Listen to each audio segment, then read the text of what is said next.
ದರ್ಶನ್ ಅವರ ಪರ ಅವ್ರ ಫ್ಯಾನ್ಸ್ ಬ್ಯಾಟಿಂಗ್ ಮಾಡ್ತಾರೆ. ಇವತ್ತು ದರ್ಶನ್ ಮಾಡಿದ ಸರಿ ಅನ್ನೋ ಅರ್ಥದಲ್ಲಿ ಮಾತಾಡ್ತಾರೆ. ಫ್ಯಾನ್ಸ್ಗೆ ಏನು ಹೇಳಿ? ಎಲ್ಲರಿಗೂ ದರ್ಶನ್ ನಡವಳಿಕೆ ಇಷ್ಟ ಅಂತ ನಾನು ಜನರಲೈಸ್ ಮಾಡೋಕ್ಕಾಗಲ್ಲ. ಫ್ಯಾನ್ಸ್ಗಳು ದರ್ಶನ್ ಕೂದಲು ಇಷ್ಟ ಇರ್ಬೋದು, ಬೇರೆ ಬೇರೆ ಕಾರಣಗಳು, ಬಟ್ಟೆ ಸ್ಟೈಲ್ ಇಷ್ಟ ಇರ್ಬೋದು, ಏನೇನೋ ಇಷ್ಟ ಇರ್ಬೋದು. ಸೊ ಎಲ್ಲರೂ ದರ್ಶನ್ ನಡವಳಿಕೆನ ಒಪ್ತಾರೆ ಅಥವಾ ಅದನ್ನು ಪರ ಇದ್ದಾರೆ ಅಂತ ನಾನು ಹೇಳೋಕ್ಕಾಗಲ್ಲ.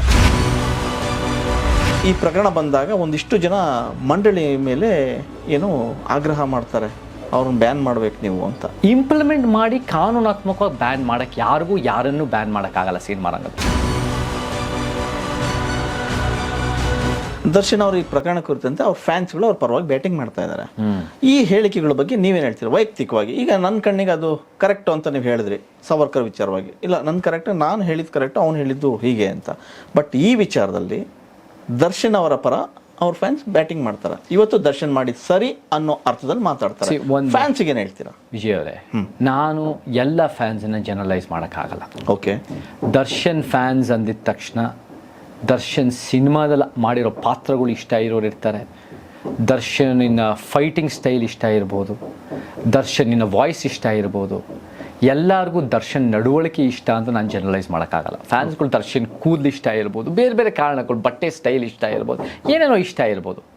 ಸೊ ಎಲ್ಲರೂ ದರ್ಶನ್ ನಡವಳಿಕೆನ ಒಪ್ತಾರೆ ಅಥವಾ ಅದನ್ನು ಪರ ಇದ್ದಾರೆ ಅಂತ ನಾನು ಹೇಳೋಕ್ಕಾಗಲ್ಲ. ನನಗನ್ಸೋ ಪ್ರಕಾರ ಬಹುತೇಕ ದರ್ಶನ್ ಅಭಿಮಾನಿಗಳೇ ದರ್ಶನನ ಇವಾಗ ಏನೇನು ಪ್ರಕರಣ ಆಗಿದೆ ಅದನ್ನು ಖಂಡಿಸ್ತಾರೆ. ಅದು ಸರಿಯಲ್ಲ, ಅದು ಸತ್ಯ ಆಗಿದ್ರೆ ಅದು ಸರಿಯಲ್ಲ ಅಂತ ಅವ್ರ ಭಾವನೆನೂ ಕೂಡ. ಇಲ್ಲ, ಒಂದು ಕಡೆ ಒಂದು ವರ್ಗ ಅಂದ್ರೆ ಒಂದಷ್ಟು ಸ್ವಲ್ಪ ಜನ ಮಾತಾಡ್ಬೋದು, ಅದು ಅತಿಯಾದ ಸ್ವಲ್ಪ ಜನ ಮಾತಾಡ್ಬೋದು. ಅದು ಅತಿಯಾದ ಅಭಿಮಾನ ಅನ್ನೋಕ್ಕಿಂತ ಅದು ಒಂದು ಸ್ವಲ್ಪ ತಿಳುವಳಿಕೆ ಇಲ್ಲದೆ ಅಥವಾ ಒಳ್ಳೆ ಒಂದು ಸಮಾಜ ಅರ್ಥೈಸ್ಕೊಳ್ಳದೆ ಮಾತಾಡೋರು ಇದ್ದೇ ಇರ್ತಾರೆ ಎಲ್ಲ ಸಮಾಜದಲ್ಲಿ. ಅದಕ್ಕೂ ನಾವು ಇವಾಗ ಒಂದು ಹೇಳ್ತೀನಿ ವಿಜಯ್ ಅವರೇ, ವಾಕ್ ಸ್ವತಂತ್ರ ಅಂದರೆ ಭಾಳ ತಿಳುವಳಿಕೆ ಇರೋ ಮಾತಿಗೆ ವಾಕ್ ಸ್ವತಂತ್ರ ಮಾತ್ರ ಅಲ್ಲ, ಪೆದ್ದಗೆ ಮಾತಾಡೋಕ್ಕೂ ವಾಕ್ ಸ್ವತಂತ್ರ ಇದೆ. ಉಚ್ಚಭಿಮಾನದ ಅಂದ್ರೆ ಇವಾಗ BJP ಕಾಂಗ್ರೆಸ್ JDS ಪೆದ್ದಗೆ ಮಾತಾಡೋದ್ರೇನ್ರಿ ಎಷ್ಟೋ ಸಲ ಏನೇನೋ ಮಾತಾಡ್ತಾರೆ. ಅವ್ರು ಮಾತಾಡೋಕ್ಕೆ ನಾವು ಸಹಿಸ್ಕೊಂತೀವಿ, ಇವ್ರ ಅಭಿಮಾನಿಗಳು ಏನೇನೋ ಮಾತಾಡ್ತಾರೆ. ಆದರೆ ಜಾತಿ ನಿಂದನೆ, ಮಹಿಳೆ ನಿಂದನೆ, ಮತ್ತು ಧರ್ಮ ನಿಂದನೆ ಅಥವಾ ಹಿಂಸೆ ಪ್ರಚೋದನೆ, ಇದಕ್ಕೆ ನನಗೆ ಒಪ್ಪಿಗೆ ಇಲ್ಲ. ಇದಕ್ಕೆ ನನಗೆ ಅದು ವಾಕ್ ಸ್ವತಂತ್ರ ಅಡಿಯಲ್ಲಿ ಬರಲ್ಲ ಅನ್ನೋ ನನ್ನ ವಾದ. ಆದರೆ ಅವ್ರ ಅಭಿಪ್ರಾಯ ಹೇಳಿದ್ರೆ ಇಲ್ಲ, ಇವರು ಮಾಡಿಲ್ಲ ಅಂದರೆ ಇನ್ನೂ ಸಾಬೀತೇ ಆಗಿಲ್ಲ, ಮಾಡಿಲ್ಲ ಅಂತ ಹೇಳಿ ಅದು ಕೋರ್ಟ್ ತೀರ್ಮಾನ ಆಗೋವರೆಗೂ ಹೇಳಿ ಸುಮ್ಮನಿರೋದು ಒಳ್ಳೇದು. ಸುಮ್ಮನಿರೋ ಅಷ್ಟೇ, ಅವರು ಮಾತಾಡಲಿ. ಇವಾಗ ಇನ್ನೂ ಸಾಬೀತಾಗಿಲ್ಲ ಅಂದರೆ ನಿಜಾನೇ, ಅದು ಹೌದು, ಸಾಬೀತಾಗಿಲ್ಲ. ಹೌದು, ಕೋರ್ಟ್ನಲ್ಲಿ ನಾಳೆ ದಿನ ಕ್ಲೀನ್ ಶೀಟ್ ಬರ್ಬೋದು. ಕರೆಕ್ಟ್. ಆಮೇಲೆ ನಮಗೆ ಮೀಡಿಯಾದಲ್ಲಿ ಬರೋದಲ್ಲ ನಾವು ಸತ್ಯ ಅಂತ ಹೇಳೋಕ್ಕಾಗಲ್ಲ. ಅವ್ರ ಇಂಟೀರಿಯರ್ ಏನೇನೋ ನಡೀತಾ ಇರುತ್ತೆ ಅಲ್ಲಿ, ಲಾಯರ್ದು ಮತ್ತು ಪೊಲೀಸ್ದು ಮತ್ತು ಜಡ್ಜ್ ಕೇಸು, ಅವ್ರಿಗೆ ಸತ್ಯ ಗೊತ್ತಿರುತ್ತೆ. ನಮಗೆ ಮೀಡಿಯಾ ಏನು ಹೇಳುತ್ತೋ ಅದು ನಮಗೆ ಗೊತ್ತಿರುತ್ತೆ. ಸೊ ಮೀಡಿಯಾಗೂ ಎಲ್ಲ 100% ಆ್ಯಕ್ಯುರೇಟ್ ಇದೆ ಅಂತ ನಾವು ವೆರಿಫೈ ಮಾಡೋಕ್ಕಾಗಲ್ಲ. ಸೊ ಒಂದು ಅಭಿಮಾನ ಇರುತ್ತೆ, ಒಂದು ಪ್ರೀತಿ ವಿಶ್ವಾಸ ಇರುತ್ತೆ, ಸ್ವಲ್ಪ ಜನ ಮಾಡಿಲ್ಲ ಅಂತ ಭಾವನೆ ಇರುತ್ತೆ. ಕೋರ್ಟ್ನಲ್ಲಿ ಬಂದ ಮೇಲೆ ಅದು ಸಾಬೀತಾಗತ್ತೆ. ಇದೇ ವಿಚಾರವಾಗಿ ದರ್ಶನ್ ಒಂದು ಸ್ವಲ್ಪ ಪ್ರಕರಣ, ಹಿಂದೆ ಎಲ್ಲ ಪ್ರಕರಣಗಳಾದವು. ದರ್ಶನ್ ನೋಡಿದ ತಕ್ಷಣ ಅವರು ವಿವಾದಾತ್ಮಕ ವ್ಯಕ್ತಿ, ಯಾವಾಗಲೂ ಕಾಂಟ್ರವರ್ಸಿಯಲ್ಲಿ ಇರ್ತಾರೆ ಅನ್ನೋ ಮಾತು ಚಿತ್ರರಂಗದಲ್ಲಿ. ಇದೇ ಚಿತ್ರರಂಗ ಈ ಪ್ರಕರಣ ಬಂದಾಗ ಒಂದಿಷ್ಟು ಜನ ಮಂಡಳಿ ಮೇಲೆ ಏನು ಆಗ್ರಹ ಮಾಡ್ತಾರೆ, ಅವ್ರನ್ನ ಬ್ಯಾನ್ ಮಾಡಬೇಕು ನೀವು ಅಂತ. ಹಿಂದೆ ನಿಖಿತಾ ಅವ್ರನ್ನ ಬ್ಯಾನ್ ಮಾಡಿತ್ತು ಒಂದು ಕಾರಣಕ್ಕೆ. ಇದೇ ಚಿತ್ರರಂಗ ಈ ವಿಚಾರವಾಗಿ ಯಾಕೆ ಮಾಡಿಲ್ಲ ಅನ್ನೋದು ಒಂದಿಷ್ಟು ವಾದ.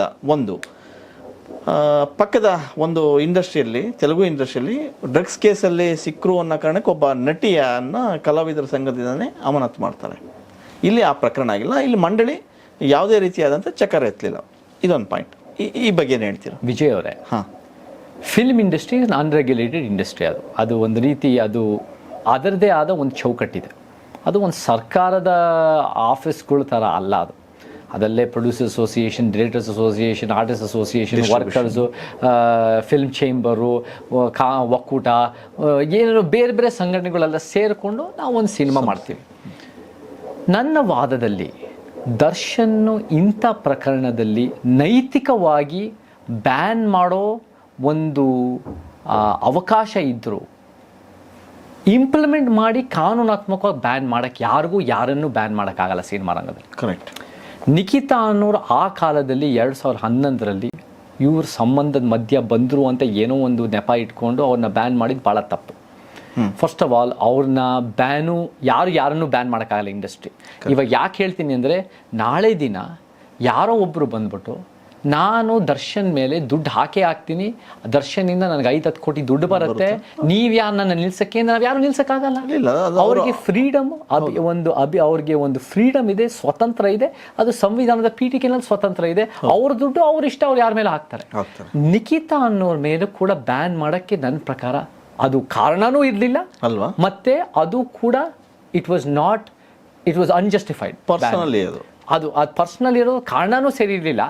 ಮತ್ತೆ it was you cannot ban, ಖಂಡನೆ ಮಾಡ್ಬೋದು, ಬಟ್ ಯು ಕೆನಾಟ್ ಬ್ಯಾನ್. ಆದರೆ ನಿಖಿತಾ ಅನ್ನೋರು ಬೇರೆ ರಾಜ್ಯದಿಂದ ಬರೋ ಮಹಿಳೆ ಆಕ್ಟ್ರೆಸ್ಸು, ಅಷ್ಟೊಂದು ಸ್ಟಾರ್ ಪವರ್ ಇಲ್ಲದೆ ಇರ್ಬೋದು. ಈ ಎಲ್ಲ ಕಾರಣಗಳಿಗೆ ಏನಾದರೆ ಅವ್ರ ಪರವಾಗಿಯೂ ಕೂಡ ಅಷ್ಟು ಜನ ಇರಲಿಲ್ಲ, ಅವ್ರ ಪರವಾಗೂ ಅಷ್ಟು ಜನ ಇರಲಿಲ್ಲ. ಸೊ ಸಿನಿಮಾ ರಂಗ ಎಲ್ಲ ಸೇರಿ ಅವ್ರ ಮೇಲೆ ಒಂದು ಬಹಿಷ್ಕಾರ ಥರ ಹಾಕಿದಾಗ ಅವ್ರ ಕರಿಯರ್ ಮೇಲೆ ಅಫೆಕ್ಟ್ ಆಗುತ್ತೆ. ಅದಾದ್ಮೇಲೆ ಸ್ವಲ್ಪ ಜನ ನನಗೆ ಜ್ಞಾಪಕ ಇದೆ 2011 ಒಬ್ಬರೋ ಇಬ್ಬರು ನಾನು ಮಾಡ್ತೀನಿ ಅಂತ ಅವ್ರ ಜೊತೆ ಇಟ್ಕೊಂಡು ಮುಂದೆ ಬಂದಿದ್ರು, ಅದು ಅವ್ರ ಧೈರ್ಯ. ಆದರೆ ಅದೇನಾಗುತ್ತೆ ಅಂದರೆ ನಿಮ್ಮ ಮಾರ್ಕೆಟ್ ಇಲ್ಲ, ನಿಮ್ಮ ಪರವಾಗಿ ಜಾಸ್ತಿ ಇಲ್ಲ, ನೀವು ಮಹಿಳೆ, ನೀವು ಬೇರೆ ರಾಜ್ಯದವ್ರು ಆಗಿದ್ಮೇಲೆ ನಿಮ್ಮ ಮೇಲೆ ಈ ಥರ ಬಹಿಷ್ಕಾರ ಭಾಳ ಎಫೆಕ್ಟ್ ಆಗುತ್ತೆ. ದರ್ಶನ್ ಅಂತವ್ರ ಮೇಲೆ ಫಸ್ಟ್ ಆಫ್ ಆಲ್ ಬ್ಯಾನ್ ಮಾಡೋಕ್ಕಾಗಲ್ಲ ನನ್ನ ಪ್ರಕಾರ. ಸೆಕೆಂಡ್ ಆಫ್ ಆಲ್ ಬ್ಯಾನ್ ಮಾಡಿದ್ರು, ಅವ್ರು ಹೇಳಿದ್ರು ಯಾರೋ ಒಬ್ಬರು ದುಡ್ಡು ಹಾಕ್ತಾರೆ ನಾಳೆ ದಿನ. ಆಮೇಲೆ ಜನ ಬಂದು ನೋಡ್ತಾರೆ. ಇವಾಗ ಜನ ಯಾಕೆ ಬಂದು ನೋಡ್ತಾರೆ ಅಂದರೆ, ಯಾರು ಕೂಡ ಬಹುತೇಕ ಯಾವುದೇ ಸಿನಿಮಾ ಸ್ಟಾರ್ ಅಭಿಮಾನಿ ಆಗಿರ್ಬೋದು, ಆ ಸಿನಿಮಾ ಸ್ಟಾರ್ ಅಭಿಮಾನಿ ಆಗಿರೋದು ಅವರ ನಿಜ ಜೀವನದ ನಡವಳಿಕೆಯಿಂದ ಅಲ್ಲ, ಅಭಿಮಾನಿ ಆಗಿರೋದು ಅವ್ರು ಮಾಡಿರೋ ಪಾತ್ರಗಳಿಂದ. ಸೊ ಅದೇ ಥರ ಒಂದು ಬಿಲ್ಡಪ್ ಪಾತ್ರಗಳು, ಹೈಪರ್ ಮ್ಯಾಸ್ಕ್ಯುಲಿನ್ ಪಾತ್ರಗಳು, ಒಂಥರ 20-30-50 ಜನ ಒಡೆಯೋ ಪಾತ್ರಗಳನ್ನ ಮತ್ತೆ ಮಾಡಿದ್ರೆ ಮತ್ತೆ ಒಂದು ಜನ ಬಂದು ನೋಡ್ತಾರೆ. ಸೊ ನನಗೆ ಈ ಬ್ಯಾನ್ ಅನ್ನೋ ಸಾಧ್ಯತೆಗಳೇ ಕಾಣಲ್ಲ, ಬ್ಯಾನ್ ಅನ್ನೋ ಮಾಡೋಕ್ಕೂ ಆಗಲ್ಲ ನನ್ನ ಪ್ರಕಾರ. ಫ್ರೀಡಮನ್ನು ಕರ್ಟೇಲ್ ಮಾಡೋಕ್ಕಾಗಲ್ಲ, ಬಟ್ ರೆಪ್ಯುಟೇಷನ್ ಅಂತೂ ಭಾಳ ಏಟಾಗಿದೆ. ಬಟ್ ನಿಖಿತನ್ ಬ್ಯಾನ್ ಮಾಡಿದ್ದು ತಪ್ಪು, ಮತ್ತು ಕಾರಣವೂ ಇಲ್ಲ.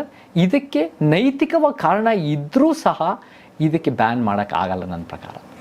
ಈ ವಿಚಾರವಾಗಿ ಕನ್ನಡ ಇಂಡಸ್ಟ್ರಿಯಲ್ಲಿ ಯಾರೋ ಒಬ್ಬರು ಕೂಡ ಮಾತಾಡಿರಲಿಲ್ಲ. ನಾನು ಇವಾಗ ಮಾತಾಡಿದ್ದ ಎಸ್, ಅಂದರೆ ರಮ್ಯಾ ಮಾತ್ರ ಒಂದಿಷ್ಟು ವಿಷಯಗಳನ್ನ ಹೇಳಿದರು. ಅಂದರೆ ನಿಖಿತಾ ಅವ್ರಿಗೆ ಆದಂಥ ನ್ಯಾಯ ಅಲ್ಲಿ ಸಿಗಲಿಲ್ಲ, ಇಲ್ಲಿ ಯಾಕೆ ಸಿಗಬಾರ್ದು ಅಂತ. ರಮ್ಯಾ ಅವ್ರು ಏನು ಹೇಳಿದ್ರು ನೀವು ಹೇಳಿ ಕರೆಕ್ಷನ್ ಮಾಡಿ. ನಿಖಿತನ್ ಬ್ಯಾನ್ ಮಾಡ್ಬೋದು ಅಂದರೆ ದರ್ಶನ್ ಯಾಕೆ ಬ್ಯಾನ್ ಮಾಡೋಕ್ಕಾಗಲ್ಲ ಅಂತ ಹೇಳ್ಬೋದು. ನನ್ನ ವಾದ ಬೇರೆ, ನಿಖಿತಾವನ್ನು ಬ್ಯಾನ್ ಮಾಡಬಾರ್ದಾಗಿತ್ತು, ದರ್ಶನ್ನು ಬ್ಯಾನ್ ಮಾಡೋಕ್ಕಾಗಲ್ಲ. ಸೊ ಲಾಜಿಕ್ ಸ್ವಲ್ಪ ಡಿಫ್ರೆಂಟ್. ಆ ಇಶ್ಯೂನ ಪ್ರಸ್ತಾಪ ಮಾಡ್ತಾ ಇರ್ಬೋದು, ಬಟ್ ಲಾಜಿಕ್ ಸ್ವಲ್ಪ ವ್ಯತ್ಯಾಸ ಇದೆ. ಅವರು ನಿಖಿತನ್ ಬ್ಯಾನ್ ಮಾಡ್ಬೋದು ಅಂದರೆ ದರ್ಶನ್ ಯಾಕೆ ಬ್ಯಾನ್ ಮಾಡೋಕ್ಕಾಗಲ್ಲ ಅಂತ ಹೇಳ್ಬೇಕು. ಬಟ್ ನಾನು ನಿಖಿತನ್ ಬ್ಯಾನ್ ಮಾಡಿದ್ದು by reason and by implementation ತಪ್ಪು. ದರ್ಶನನ್ನು ರೀಸನ್ ಯಂಗ್ಸ್ಟಾರು ಇದ್ರೂ ಇಂಪ್ಲಿಮೆಂಟೇಷನ್ ಆಗಲ್ಲ, ಇಟ್ಸ್ ನಾಟ್ ಪಾಸಿಬಲ್. ಹಾಗಷ್ಟೇ ನೀವು ಬ್ರಾಹ್ಮಣ್ಯದ ವಿಚಾರಗಳ ಬಗ್ಗೆ ಮಾತಾಡಿದರೆ, ಸೊ ಬ್ರಾಹ್ಮಣ್ಯದ ಆಚರಣೆಗಳ ಕುರಿತಾಗಿ ವಿಧಾನಸೌಧದಲ್ಲಿ ಒಂದು 25 ಅಡಿ ಎತ್ತರದಲ್ಲಿ ಭುವನೇಶ್ವರಿ ಪ್ರತಿಮೆನ ಇಡ್ತಾರೆ. ಸೊ ಅದನ್ನು ನೀವು ವಿರೋಧ ಮಾಡ್ತೀರಿ? ಖಂಡಿತ. ಶಂಕುಸ್ಥಾಪನೆ ನಿನ್ನೆ ಆಗಿದೆ. ಹೌದು. ವಿಧಾನಸೌಧದ ಆವರಣದಲ್ಲಿ ವಿಜಯ್ ಅವರೇ, ವಿಧಾನಸೌಧದ ವಿಧಾನಸೌಧ ನಮ್ಮ ಸಂವಿಧಾನದ ಪೀಠಿಕೆಯ ಒಂದು ಪ್ಯಾರಡೈಮ್, ಒಂದು ಎಕ್ಸ್ಟ್ರಾರ್ಡಿನರಿ ಸಂಕೇತ ರೆಪ್ರೆಸೆಂಟೇಷನ್. ಆ ವಿಧಾನಸೌಧ ಅಲ್ಲಿ ಈ ಭುವನೇಶ್ವರಿಯ 25 ಅಡಿ ಸ್ಟ್ಯಾಚ್ಯೂ ಮಾಡ್ತಾರೆ. ಭುವನೇಶ್ವರಿ ಅನ್ನೋ ನನಗೆ ಕನ್ನಡದ ಪರ ಅಂತ ನನಗೆ ಕಾಣಲ್ಲ. ಭುವನೇಶ್ವರಿ ನನಗೆ ಕಾಣೋದು ಮೌಢ್ಯದ ಪರ, ಮೂಢನಂಬಿಕೆಯ ಪರ. ಅದು ಸಂವಿಧಾನದ 51A ಹೆಚ್ಚು ಅನ್ನೋ ವೈಜ್ಞಾನಿಕ ಮನಸ್ಥಿತಿ ಬೆಳೆಸ್ಕೋಬೇಕು ಅನ್ನೋದನ್ನು ಅದಕ್ಕೆ ವಿರುದ್ಧ ಇರೋದು. ನಮಗೇನು ಬೇಕು ಅಂದರೆ ಕನ್ನಡದ ಪರ ಯೋಜನೆಗಳು ಮಾಡಿ. ಮೊದಲನೇದಾಗಿ 3 ಲ್ಯಾಂಗ್ವೇಜ್ ಫಾರ್ಮುಲಾ ಕಿತ್ತಾಕಿ 2 ಲ್ಯಾಂಗ್ವೇಜ್ ಕನ್ನಡ ಇಂಗ್ಲೀಷ್ ಮಾಡಿ. ಕನ್ನಡ ಸರ್ಕಾರಿ ಶಾಲೆಗಳನ್ನ ಹೆಚ್ಚಳ ಮಾಡಿ, ಸುಧಾರಣೆ ಮಾಡಿ. ಕನ್ನಡ ಮೀಡಿಯಂನಲ್ಲಿ ಓದಿರೋರಿಗೆ ಸರ್ಕಾರಿ ಮೀಸಲಾತಿ ಹೆಚ್ಚಳ ಮಾಡಿ. ಖಾಸಗಿ ವಲಯದಲ್ಲಿ ಕನ್ನಡಿಗರಿಗೆ ಮತ್ತು ಎಲ್ಲ ಒಂದು ಸಮುದಾಯಗಳಿಗೆ, ಸ್ಥಳೀಯರಿಗೆ 50% ಲಿಂಗ, ಜಾತಿ ಮತ್ತು ಸ್ಥಳೀಯತನಕ್ಕೆ ಮೀಸಲಾತಿ ಕೊಡಿ. A&B ಸೆಕ್ಟರ್ ಜಾಬ್ನಲ್ಲಿ. ಪ್ರೈವೇಟ್ ಸೆಕ್ಟರ್ನಲ್ಲಿ ಕನ್ನಡ ಮಾನದಂಡ ಮಾಡಿಕೊಂಡು ಎಕ್ಸಾಮ್ಗಳು ಕೊಡಿ.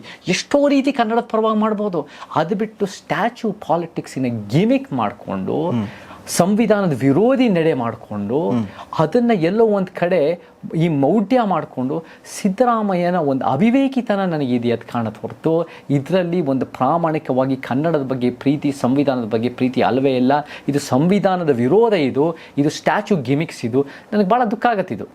ನೀವೇ ಹೇಳ್ದಂಗೆ ಸಿದ್ದರಾಮಯ್ಯ ಈ ವಿಚಾರವಾಗಿ ಅವಿವೇಕಿ ರಾಮಯ್ಯ ಅಂತ ಖಂಡಿತ ಮರುನಾಮಕರಣ ಮಾಡಿ ಇದರಲ್ಲಿ ಏನು ಇದನ್ನ ಹೆಂಗ್ ಒಪ್ಪಕ್ಕಾಗತ್ತೆ? ಇದು ನಮಗೆ ಇದು ಕನ್ನಡದ ಪರನೂ ಅಲ್ಲ, ಇದು ಕರ್ನಾಟಕದ ಪರ. ಇದು ಒಂದು ಮೌಢ್ಯನ ನೀವು ನಿಮ್ಮ ಗಿಮಿಕ್ಗಳಿಗೆ ನೀವು ಅದನ್ನ ತುಪ್ಪ ಸುರಿಯೋದು, ಅದನ್ನ ನಿಮ್ಮ ಲಾಭಕ್ಕೋಸ್ಕರ. BJP ಮಾತ್ರ ಅಲ್ಲ ಸಂವಿಧಾನನ ಇದನ್ನ ಉಲ್ಲಂಘನೆ ಮಾಡ್ತಿರೋದು, ಕಾಂಗ್ರೆಸ್ ದಿನನಿತ್ಯ ಸಂವಿಧಾನದ ಆಶಯಗಳನ್ನ ಉಲ್ಲಂಘನೆ ಮಾಡ್ತಾ ಇದೆ. ಕಾಂಗ್ರೆಸ್ ಸಂವಿಧಾನ ನಂಬುದು ಅಂತ ಹೈಜಾಕ್ ಮಾಡಕ್ಕೆ ಯಾವ ಯೋಗ್ಯತೆ ಇಲ್ಲ. ಯಾರಾದ್ರೂ ಸಂವಿಧಾನದ ಪೀಠಿಕೆಯನ್ನು ಎತ್ತಿ ಹಿಡಿತಾ ಇದ್ದಾರೆ ಅಂದ್ರೆ ವಿಜಯ್ ಅವರೇ, ಸಮಾನತೆ, ನ್ಯಾಯ, ವೈಜ್ಞಾನಿಕತೆ ನಂಬ್ಕೊಂಡಿರೋ ಸಮಾನತಾವಾದಿಗಳಾದ ನಾವು ಮಾತ್ರ. ಅದೇ ಕನ್ನಡ ಪರ ನೀತಿಗಳನ್ನು ಜಾರಿಗೆ ತರಬೇಕು ಅಂತ ಹೇಳ್ತೀರಾ. ಹಾಗಾದ್ರೆ ಇದುವರೆಗೆ ಯಾರು ತಂದಿಲ್ವಾ? ಹೇಗೆ ಕನ್ನಡ ಪರ ನೀತಿಗಳು ಸಾಕಷ್ಟು ತಂದಿಲ್ಲ. ಕಾಂಗ್ರೆಸ್ 1967 ಹಿಡಿದು 3 ಲ್ಯಾಂಗ್ವೇಜ್ ಫಾರ್ಮುಲಾ ತಂದು ಅವರು ಅದನ್ನ ಮೇಲೆ ಹೇರಿ, ಅದಾದಮೇಲೆ BJPನೂ ಎಷ್ಟೋ ಒಂದು ರೀತಿ ನಮಗೆ ಸ್ಟಾರ್ಟಿಂಗ್ನಲ್ಲೇ ಮೋದಿ ಇದನ್ನು ಕನ್ನಡ ಎಲ್ಲ ಸೋಷಿಯಲ್ ಮೀಡಿಯಾ ಅಕೌಂಟ್ಸು ಹಿಂದಿನಲ್ಲಿ ಇರಬೇಕಂತ ಹೇಳೋದು. ಇವತ್ತಿಗೂ ಹಿಂದಿಯ ರಾಷ್ಟ್ರೀಯತೆಯ ಅಸಮಾನತೆ, ಇಂಗ್ಲೀಷಿನ ಆರ್ಥಿಕ ಅಸಮಾನತೆ, ಸಂಸ್ಕೃತದ ಒಂದು ಸಾಂಸ್ಕೃತಿಕ ಅಸಮಾನತೆ ಇವೆಲ್ಲನೂ ಕೂಡ ತಾಂಡವಾಡ್ತಾ ಇದೆ. ಕನ್ನಡದ ಇದನ್ನು ಒಂದು ಫೆಡರಲಿಸ್ಟ್ ಸ್ಟ್ರಕ್ಚರ್, ಒಂದು ಒಕ್ಕೂಟದ ವ್ಯವಸ್ಥೆಗೆ ನಾಶ ಆಗ್ತಾ ಇದೆ. ಸಿದ್ದರಾಮಯ್ಯ ಹೇಳ್ತಾರೆ ಎಲ್ಲರೂ ಕರ್ನಾಟಕದಲ್ಲಿ ಇರೋರೆಲ್ಲ ಕನ್ನಡ ಕಲಿಬೇಕು. ಕನ್ನಡ ಕಲಿಬೇಕು ಅಂದರೆ ನೀವು ಅವರ ಫ್ರೀ ವಿಲ್ಲಿಗೆ ಬಿಡಕ್ಕಾಗಲ್ಲ. ಅವರ ಸ್ವತಂತ್ರ ನಿಮ್ಮ ಇಷ್ಟ ಬಂದಂಗೆ ಕಲೀರಿ ಕಂಡ್ರೆ ಅಲ್ಲ. ನೀವು ಸರ್ಕಾರದ ಹೆಡ್ ಆಗಿದ್ದಾಗ ನೀವು ಅದನ್ನು ಎನ್ಫೋರ್ಸ್ ಮಾಡಬೇಕು. ಎನ್ಫೋರ್ಸ್ ಮಾಡೋದಂದ್ರೆ ಏನು? ಕಾನೂನು ಉಲ್ಲಂಘನೆ ಮಾಡಿ ಎನ್ಫೋರ್ಸ್ ಮಾಡೋದಲ್ಲ, ಕಾನೂನು ಅಡಿಯಲ್ಲೇ ಕನ್ನಡಕ್ಕೆ ಬೆಳವಣಿಗೆ ಕೊಡಬೇಕು, ಕನ್ನಡಕ್ಕೆ ಬೆಂಬಲ ಕೊಡಬೇಕು, ಕನ್ನಡಕ್ಕೆ ಶಕ್ತಿ ತುಂಬಿಸ್ಬೇಕು. ಎಜುಕೇಷನಲ್ಲಿ, ವೊಕೇಶ್ನಲ್ಲಿ, ರೆಪ್ರೆಸೆಂಟೇಷನಲ್ಲಿ, ಎಲ್ಲ ರೀತಿ ಎಕನಾಮಿಕ್ಲಿ. ಆ ಸೈನ್ ಬೋರ್ಡ್ಸು ಮಾಡಿದ್ದಾರೆ. ಯಾವಾಗ ಮಾಡಿದ್ರು ಸೈನ್ ಬೋರ್ಡ್ಸ್ ಇವರೆಲ್ಲ ಒಡೆದು ಬಡ್ದು ಚರ್ಚೆ ಆದಮೇಲೆ ಸೈನ್ ಬೋರ್ಡ್ಸ್ ಮಾಡಿರೋದು. ಅಲ್ಲಿವರೆಗೂ ಇವ್ರು ಮಾಡೇ ಇಲ್ಲ. ನನಗೇನು ಅನಿಸುತ್ತೆ ಅಂದರೆ ಸಿದ್ದರಾಮಯ್ಯನವ್ರಿಗೆ ಏನಾಗ್ಬಿಟ್ಟಿದೆ ವಿಜಯ್ ಅವರೇ ಅಂದರೆ ಎಲ್ಲರ ಕಡೆಯೂ ಇಷ್ಟಪಡಿಸ್ಕೋಬೇಕು ಅಂತ ಮನ್ಸ್ಬಿಡ್ತೆ. ನಾನು ಏನೂ ಕೆಲಸ ಮಾಡಲ್ಲ. ನಾನು ಕೂಡ ಅವ್ರನ್ನ ಕರೆದಿದ್ದೀನಿ ಸೋಮಾರಿ ಸಿದ್ದು ಅಂತ. ಅವ್ರನ್ನ ಎಲ್ಲೂ ಕೂಡ ಕೆಲಸ ಮಾಡದೆ 5 ತ್ಯಾಪೆ ಹಚ್ಚೋ ಸ್ಕೀಮ್ ತಂದ್ಬಿಡೋದು, ಆಮೇಲೆ ಏನೂ ಮಾಡದೆ ಎಲ್ಲರ ಕಡೆ ಇಷ್ಟಪಟ್ಕೊಂಡು ಇದನ್ನು ಮಾಡೋದು, ಒಂದು ಭುವನೇಶ್ವರಿ ಸ್ಟ್ಯಾಚ್ಯೂ ಮಾಡಿಬಿಟ್ಟು ಬ್ರಾಹ್ಮಣ್ಯ ಆಚರಣೆಗಳಲ್ಲಿ ಮಾಡಿ ವಿಧಾನಸೌಧದ ಆವರಣದಲ್ಲಿ ತರ್ಬೋದು. ಅದು ಎಲ್ಲರಿಗೂ ಇಷ್ಟ ಆಗ್ಬಿಡುತ್ತೆ ಅನ್ನೋ ರೀತಿಯಲ್ಲಿ. ನೀವು ಯಾವಾಗ ಎಲ್ಲರೂ ನಿಮ್ಮನ್ನು ಇಷ್ಟಪಡಬೇಕು ಅಂತೀರಿ ಅಲ್ಲ, ಯಾರೂ ನಿಮ್ಮನ್ನು ಇಷ್ಟಪಡಲ್ಲ. ಯಾಕಂದರೆ ನೀವು ಒಂದು ರೀತಿಯ ತೆಲುಗುನಲ್ಲಿ ಹೇಳ್ತಾರೆ ಅಂದರ್ಕು ಮನುಷ್ಯವಾಳು ಆಗಿದ್ರೆ ಅದು ಸಾಧ್ಯ ಆಗಲ್ಲ. ನೀವು ಒಂದು ಸಿದ್ಧಾಂತ ನಿಂತ್ಕೊಳ್ಳಿ. ನಿಮ್ಮ ಸಂವಿಧಾನ, ನೀವು ಅಹಿಂದ ನಾಯಕನಂದರೆ ಅಹಿಂದ ಪರವಾಗಿ ಬೆಳವಣಿಗೆ ಕೆಲಸ ಮಾಡಿ. ನೀವು ವೈಜ್ಞಾನಿಕತೆ ಅಂದರೆ ವೈಜ್ಞಾನಿಕತೆ ಮಾಡಿ. ಅದು ಬಿಟ್ಟು ಶರ್ಟ್ ಬಿಚ್ಚಿ ಇದು ಧರ್ಮಸ್ಥಳಕ್ಕೆ ಹೋಗಿ ಪೂಜೆ ಪುನಸ್ಕಾರ ಮಾಡೋದ್ರಲ್ಲಿ ಏನಿದೆ? ಅದು ಸೌಜನ್ಯ ಪ್ರಕರಣ ಇನ್ನೂ ಸರಿಪಟ್ಟಿಲ್ಲ ಅಲ್ಲಿ. ಆದರೂ ಕೂಡ ನೀವು ಶರ್ಟ್ ಬಿಚ್ಬಿಟ್ಟು ನೀವು ಪೂಜೆ ಪುನಸ್ಕಾರ ಮಾಡ್ತಾ, ಇದು ಧರ್ಮ ನಿರಪೇಕ್ಷತೆನಾ? ಸಂವಿಧಾನದ ಪೀಠಿಕೆನಾ ಇದು? ಹಿಂಗೆ ಇವ್ರು ಮಾಡೋದನ್ನು ಇವ್ರು ಮಾಡೋ 11,000 ಕೋಟಿ SC/ST TSP ಹಣ ತೊಗೊಳ್ಳೋದಾಗಿರ್ಬೋದು, ಕುರುಬರನ್ನ STಗೆ ಸೇರಿಸೋದಾಗಿರ್ಬೋದು, ಜಾತಿ ಜನಗಣತಿನ ಬಿಡುಗಡೆ ಮಾಡೋದೇ ಇರ್ಬೋದಾಗಿರ್ಬೋದು, ರೈತರ ಭೂಮಿನ ಇವರಿಗೆ ಗಣಿ ಮಾಫಿಯಾಗಿ ಮಾರಾಟ ಮಾಡೋದಾಗ ಅವ್ರಿಗೆ ಮಾರಾಟ ಮಾಡೋ ಪರ್ಮಿಷನ್ ಕೊಡೋದಾಗಿರ್ಬೋದು. ಎಷ್ಟೋ ರೀತಿಗಳಲ್ಲಿ ಸಿದ್ದರಾಮಯ್ಯ 1 ವರ್ಷದಲ್ಲಿ ಒಳ್ಳೇದು ಮಾಡೋದು ಶೂನ್ಯ, ಮಾಡೋದು ಜಾಸ್ತಿ. ಸೋಮಾರಿ ಸಿದ್ದು ಅಂದರೆ ಸುಳ್ಳಿಲ್ಲ. ಓಕೆ.